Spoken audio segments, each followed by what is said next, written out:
এই শুনো, আমি আজকে একটি দূরবীন অর্ডার করছি। না, করিও না। তোমার কাছে কি কোনো ওয়েস্ট ম্যাটেরিয়াল আছে?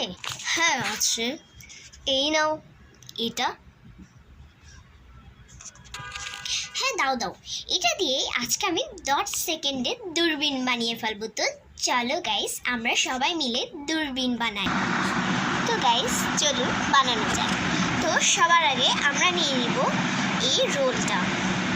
এই রোলটা নেওয়ার পর আমি এখন এই রোলটাকে মাঝখান করে কেটে নিব। তো আপনারা ততক্ষণ কেটে নেন। দেখেন আমার সাইজ মতো কাটা শেষ। আর আপনারা বলছিলেন আমার ভিডিওতে ওইটাকে, আসলে ওইটা হচ্ছে আমার আত্মা। হ্যাঁ, আর গাইস দেখেন এখানের মতো আমার একটু ভুল হয়ে গেছিলো সাইজে, সেজন্য আমি একটু মার্ক করে দিয়েছি। এবার আমাকে করতে হবে এগুলোর উপর কালার। তো চলো আমরা কালার করি। গাইস আমি নিচ্ছি এই ওয়াটার কালারের ব্লু কালারটা। আর এটাকে আমরা পুরোটা ব্লু কালার করবো না, আমি একটু ডিজাইনও করবো, তো সেজন্য আমি অল্প পার্টই ব্লু করতেছি। আর আজকে আমি আপনাদেরকে আমার সাথে একটি কাহিনী ঘটলো, যে ওই কাহিনীটা বলি। একদিন আমি রাস্তা দিয়ে হাঁটছিলাম মজা করে, তখনই আমার লাগছিল আমার পিছনে কেউ হাঁটছে, কিন্তু এটা তো একবারে দিন ছিল, তবে কে হাঁটছে।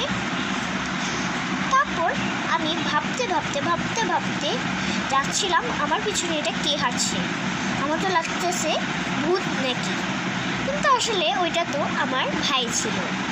অনেক ফানি কাহিনী না?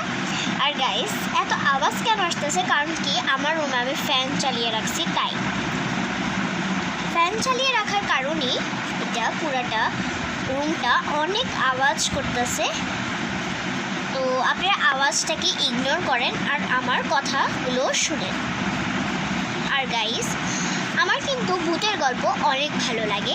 আপনারা চাইলে আপনাদের সাথে যে আসল ভূতের কাহিনীগুলো ঘটছে ওগুলো আমাকে কমেন্টে লিখে দিবেন। আমি কিন্তু আপনাদের সবাইকে শোনাবো একবারে সুন্দর করে। তো গাইস এটা আমার অনেকটুকুই কালার করা হয়ে গেছে। আর গাইস আপনাদের সবাইকে কোরবানি মুবারক দিয়ে দিচ্ছি, কারণ কি আর কালকের পরের দিন কোরবানি, তো সেজন্য আমি আপনাদেরকে কোরবানি মুবারক জানাচ্ছি। আপনাদের কি গরু কিনে ফেলেছে?